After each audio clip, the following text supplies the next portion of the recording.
भीम क्यों सोए थे नागलोक में 8 दिन और कैसे हुआ था कृपाचार्य का जन्म। अभी तक हम लोगों ने देखा कि दुर्योधन ने भीम के भोजन में विष मिलाकर उसको मूर्छित कर दिया और उसी अवस्था में ही उसे बांधकर नदी में बहा दिया था। और इस तरह भीम को अपने रास्ते से हटाकर दुर्योधन सहित सभी कौरव भाई मन ही मन बहुत ही प्रसन्न हो रहे थे। परंतु दूसरी तरफ सभी भाई चारों तरफ अपने लापता भाई भीम की तलाश कर रहे थे। परंतु जब उन्हें भीम कहीं नहीं मिला तो सभी भाई निराश होकर हस्तिनापुर वापस चले आए।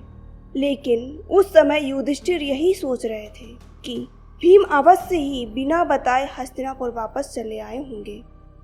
इसलिए उन्होंने हस्तिनापुर के महल में आते ही अपनी माता देवी कुंती से भीम के बारे में पूछा। भीम के लापता हो जाने की खबर सुन के देवी कुंती भी बहुत घबरा गई। इसलिए उन्होंने विदुर जी को बुलवाकर अपने पुत्र भीम को ढूंढकर लाने के लिए कहा और साथ ही ये शंका भी व्यक्त की, कहीं दुर्योधन ने मेरे पुत्र भीम को मरवा तो नहीं दिया।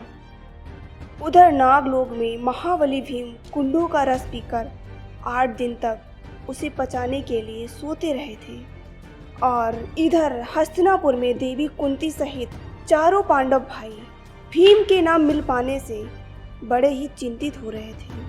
और 8 दिन गुजर जाने के बाद सभी यही समझने लगे थे कि अवश्य ही भीम को दुर्योधन ने मरवा दिया होगा, क्योंकि कौरवों और भीम के बीच के बैर से सभी हस्तिनापुर के वासी भली भांति परिचित थे। परंतु भीम का कोई अहित दुर्योधन ने किया है, इस बात का किसी के पास कोई प्रमाण नहीं था। इस कारण दुर्योधन पर आरोप लगाने का साहस कोई नहीं कर सकता था। बस सभी दबी जुबान से ही इस बात की चर्चा किया करते थे। जब भीष्म को ये बात विदुर जी द्वारा पता चलती है तो वे दुखी होते हुए यही बोले कि ये दुष्ट दुर्योधन अवश्य ही एक दिन कुल का नाश कर डालेगा। 8 दिन बाद जब भीम सोकर उठे तो उन्हें अपने इस प्रकार 8 दिन सोते रहने की बात सुनकर बड़ा ही आश्चर्य हुआ था। तब सभी नागों ने उन्हें ये बताया था कि तुम्हारा बल अब 10,000 हाथियों के बराबर हो गया है। ये बात सुनकर भीम को बड़ी ही खुशी हुई थी। तब उसने मन ही मन दुर्योधन सहित सारे कौरव भाइयों को सबक सिखाने का संकल्प कर लिया। उसके बाद भीम के नाना आर्यक नाग और नागराज वासुकी ने भीम को दिव्य जल से स्नान करवाया और उसे श्वेत वस्त्र धारण करने के लिए दिए और कई नागों की सुरक्षा के साथ हस्तिनापुर वापस भिजवा दिया। वे सारे नाग भीम को हस्तिनापुर में उनके महल के बगीचे तक छोड़ने आए थे और भीम को वहां छोड़कर अंतर्ध्यान हो गए। उसके बाद वहां से भीम भागकर अपनी माता देवी कुंती और अपने भाइयों के पास आ गए और उनको अपने साथ बीती हुई सारी घटना के बारे में बताया। और माता कुंती अपने पुत्र को जीवित देखकर बड़ी ही प्रसन्न हो गई। इस कारण उन्होंने और युधिष्ठिर ने भीम से ये कहा कि तुम्हारे साथ इन 8 दिनों में जो कुछ भी हुआ है ये बात किसी दूसरे को कभी ना बताना। भीम जीवित है। जब ये बात दुर्योधन को पता चली तो वो बड़ा आश्चर्य में पड़ गया था और उसने फिर से भीम को मार डालने के लिए षड्यंत्र रचना शुरू कर दिया। दुर्योधन ने अपने षड्यंत्र के चलते भीम के प्रिय सारथी को गला घोंटकर मार डाला था। परंतु तब धर्मज्ञ विदुर जी ने 5 भाइयों को चुप रहने के लिए कह दिया। इसी प्रकार दुर्योधन के षड्यंत्र से एक बार फिर से भीम के भोजन में विष डाला गया था। जब ये बात धृतराष्ट्र के पुत्र युयुत्सु को पता चलती है तो वो पांडवों को इस बात की खबर देने के लिए भागकर उनके पास आ गया। परंतु तब तक भीम भोजन कर चुके थे। भीम ने जो भोजन किया है उसमें विष मिला था। इस खबर से सभी पांडव भाई चिंतित हो गए। परंतु भीम ने उस विष को बड़ी आसानी से पचा लिया और भीम पर उस विष का कुछ भी प्रभाव नहीं पड़ा। इसके बाद दुर्योधन और शकुनी ने मिलकर भीम को मार डालने के लिए कई प्रयास किए, परंतु पांचों पांडव भाई सब कुछ जानते हुए भी विदुर जी की सलाह मानकर चुप ही बने रहते थे। इसके कुछ दिनों बाद जब कौरव और पांडव थोड़े और बड़े हुए, तब धृतराष्ट्र ने भीष्म जी से परामर्श करके सभी कौरवों और पांडवों को धनुर्वेद की शिक्षा प्राप्त करने के लिए कृपाचार्य के यहाँ शिष्य बना दिया। अब आप लोगों के मन में ये सवाल अवश्य उठ रहा होगा कि कृपाचार्य कौन थे।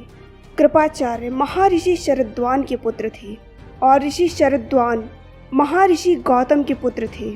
ऐसा कहा जाता है कि ऋषि शरद्वान बाणों के साथ ही पैदा हुए थे। इस कारण ऋषि शरद्वान का जितना मन धनुर्वेद में लगता था, उतना मन उनका वेदाभ्यास में नहीं लगता था। धनुर्वेद से लगाव होने के कारण ऋषि शरद्वान तपस्या करके सभी दिव्य अस्त्र शस्त्र प्राप्त करना चाहते थे। ऋषि शरद्वान की धनुर्वेद में निपुणता और अस्त्र शस्त्र प्राप्त करने के लिए उनकी की जाने वाली तपस्या को देखकर देवराज इंद्र बहुत ही भयभीत हो गए थे। उन्हें ये भय था कि कहीं ऋषि शरद्वान अपने इस पराक्रम का उपयोग उनके ही विरोध में न करने लगे। इस कारण देवराज इंद्र ने जानपदी नाम की एक खूबसूरत देव कन्या को शरद्वान ऋषि की तपस्या भंग करने के लिए पृथ्वी लोक पर भेज दिया। देव कन्या जानपदी ऋषि शरद्वान के आश्रम में आकर उनको अपने कामुक भावों से लुभाने लगी।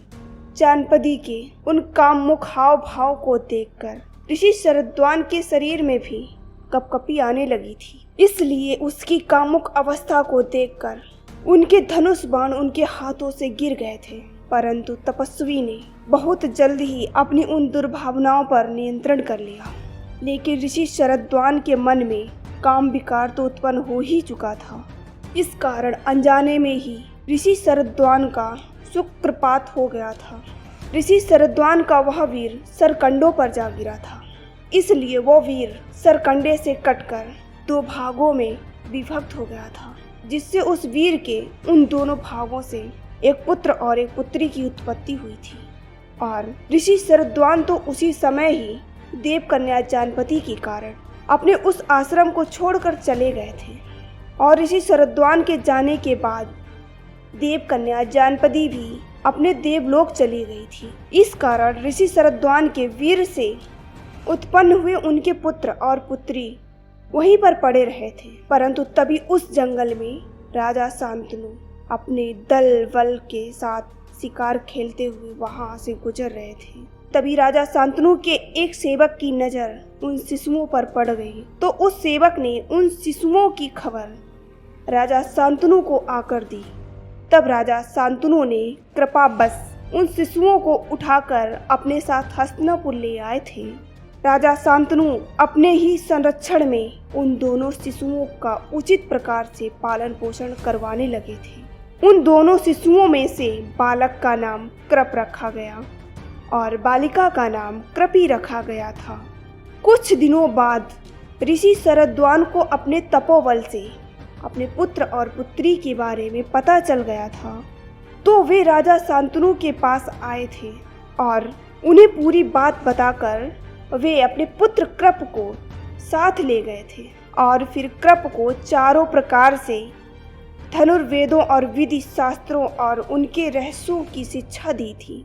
अपनी शिक्षा पूर्ण करने के बाद कृप ने बड़ी घोर तपस्या की थी और उस तपस्या के बाद कुरुराज वंश में गुरु बनकर उनके प्रति समर्पित हो गए थे। उसके कुछ दिनों बाद ऋषि शरद्वान की पुत्री कृपी का विवाह महर्षि भारद्वाज के पुत्र द्रोण के साथ संपन्न हो गया था। गुरु कृप कौरवों और पांडवों दोनों बालकों को समान रूप से धनुर्वेद की शिक्षा देने लगे थे और सभी बालक मन लगाकर उनसे धनुर्वेद की शिक्षा प्राप्त कर रहे थे। कौरवों और पांडवों की यह शिक्षा उनके पितामह भीष्म जी के संरक्षण में चल रही थी, इसलिए भीष्म उन सभी पर अपनी पूरी निगाह रखते थे। जब सभी कौरव और पांडव बालक गुरु कृपाचार्य से शिक्षा ले चुके थे, तो भीष्म को ये लगा था कि इन बालकों को इससे भी अधिक अस्त्रों और शस्त्रों का ज्ञान प्राप्त होना चाहिए। इसलिए वे धनुर्विद्या का कोई दूसरा विशेषज्ञ ढूंढने लगे थे।